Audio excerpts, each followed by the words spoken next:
Today, let's talk about why your stomach makes noise at quiet moments. The stomach moves food and air. This creates sounds. Digestion continues all day, even when you are not hungry. Muscle contractions push contents forward. Noise is a result. Silence makes sounds more noticeable. Nothing is actually louder. Air and fluid mix in the gut. Movement causes rumbling. Stress can increase gut activity. Hunger is not the only cause. Digestion itself makes noise.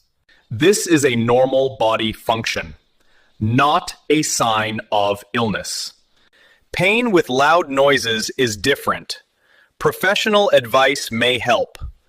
Stomach sounds show active digestion.